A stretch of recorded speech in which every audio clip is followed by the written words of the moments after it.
시청자 여러분 안녕하십니까.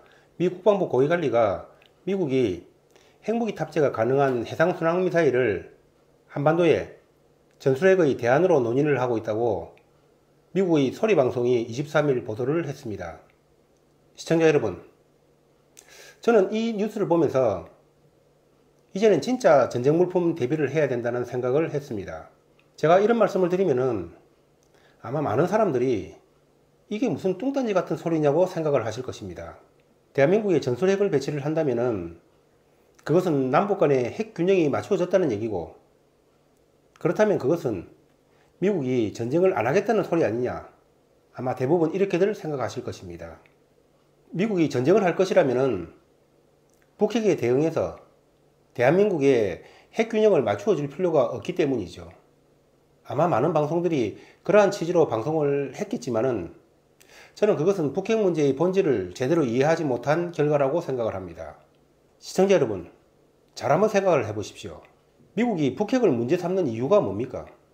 대한민국의 안보가 위험해서 북핵을 제거하려고 하는 것입니까? 아니죠. 미국이 북핵을 제거하려는 근본적인 목적은 미국의 패권을 위해서, 또 세계의 평화를 위해서입니다. 그런데 한반도에 전술핵을 배치를 한다는 말은 오히려 북한의 핵을 인정하고 북한과 핵균형을 맞추자는 얘기니까 미국의 본래의 취지와는 정반대의 해법을 내놓은 것입니다. 그렇다면 미국이 왜 정반대의 해법을 제시를 했을까요? 그것은 첫째, 북한을 안심시켜서 기습 공격하려는 성동격서의 가능성입니다. 둘째, 중국 코앞에다가 전술핵을 배치함으로써 이런 것이 싫으면은 중국 너희가 알아서 북핵을 제거하라는 경고의 의미입니다. 셋째, 북한에 대한 경고입니다. 대한민국에 전술핵을 배치를 하면은 어차피 너희들 핵은 의미가 없어지니까 괜히 고생하지 말고 좋은 말 할 때 핵을 내려놓으라는 그런 얘기입니다. 저는 이 중에서도 단연 첫 번째 가능성에 압도적인 비중을 둡니다. 지금 미국에는 시간이 없습니다. 두 번째, 세 번째 가능성을 시도를 하다가 실패를 하면은 미국은 시간만 낭비를 하게 됩니다.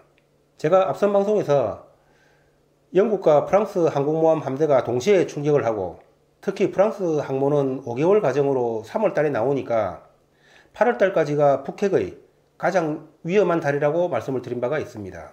그런데 프랑스의 항모정단이 예상보다 한 달 늦게 출항을 했으니까 9월 달까지가 북폭의 유력 시기로 보고 있습니다.